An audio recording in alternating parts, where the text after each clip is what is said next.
अस्सलाम वालेकुम एवरीवन, उम्मीद है आप सब खैरियत से होंगे।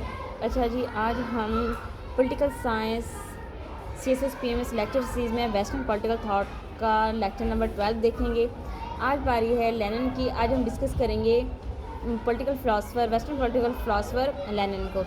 तो अगर हम बात करें लेनिन की, तो ये लेनिन जो थे 20वीं सेंचुरी के सबसे ज़्यादा इन्फ्लुएंशियल फ़िलासफ़र थे, ठीक है। ये इनको एक रेवोल्यूशनिस्ट भी कहा जाता है। और अगर हम इनकी बात करें तो इनका जो ताल्लुक था वो एक बहुत ज़्यादा अमीर फैमिली से था, एक रिच फैमिली से बिलोंग करते थे। और अगर हम पॉलिटिक्स की बात करें तो इनकी फैमिली में से कोई भी पॉलिटिक्स से नहीं जुड़ा हुआ था, यानी कि इनके लिए पॉलिटिक्स बिल्कुल एक अननोन चीज़ थी। फिर होता कुछ इस तरह से है कि लेनिन जो थे अपनी लाइफ में दो लोगों से मिलते हैं या फिर उनकी थ्योरी पढ़ते हैं, कार्ल मार्क्स और हेगल। कार्ल मार्क्स और हेगल जो था, इनकी जो फिलॉसफी थी, इसने लेनिन को बहुत ज़्यादा मोटिवेट किया, ठीक है। और फिर लेनिन चाहते थे कि कम्युनिज़्म को वाकई ही प्रमोट होना चाहिए। फिर लेनिन क्या करते हैं, अस्कारा न्यूज़पेपर में वर्क करते हैं और फिर उसके बाद भी ये इस तरह के मूवमेंट्स में हिस्सा लेना शुरू करते हैं। तो इनको बहुत बार जेल भेजा जाता है, ठीक है। और फिर इनकी रिहाई होती है, फिर जेल भेज दिया जाता है। फिर क्या करते हैं, लेनिन एक आर्मी डेवलप करते हैं, गोरिल्ला आर्मी, यानी कि छोटी सी एक आर्मी बनाते हैं अपनी प्रोटेक्शन के लिए। और फिर क्या करते हैं कि रशिया पे अटैक कर देते हैं। इनके अटैक से क्या होता है, रशिया का कंप्लीट सिनेरियो बदल जाता है और रशिया जो है वो उसका अंपायर जो वो बदल जाता है। और वहाँ से ही सिविल वॉर का आगाज़ होता है, जब लेनिन जो है वो अटैक करते हैं रशिया पे। और फिर इनके अटैक की वजह से रशिया के अंदर एक सिविल वॉर स्टार्ट हो जाती है।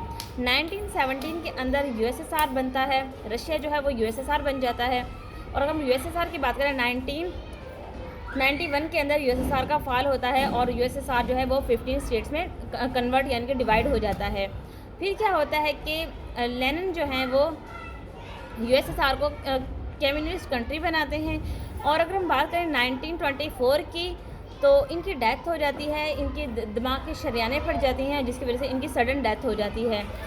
होता कुछ इस तरह से है कि जब लेनिन अपनी लाइफ में कार्ल मार्क्स और हेगल को पढ़ते हैं, कार्ल मार्क्स और हेगल का हमेशा एक ड्रीम ही रहा है। उन्होंने बात की है कम्युनिज़्म के बारे में, कैपिटलिस्ट के खिलाफ थे वो सिस्टम के, और उन्होंने हमेशा सिर्फ बात की है कम्युनिज़्म की, और कभी भी वो प्रॉपर तरीके से कम्युनिज़्म को इस्टेब्लिश नहीं कर सका जिस तरह लेनिन ने किया।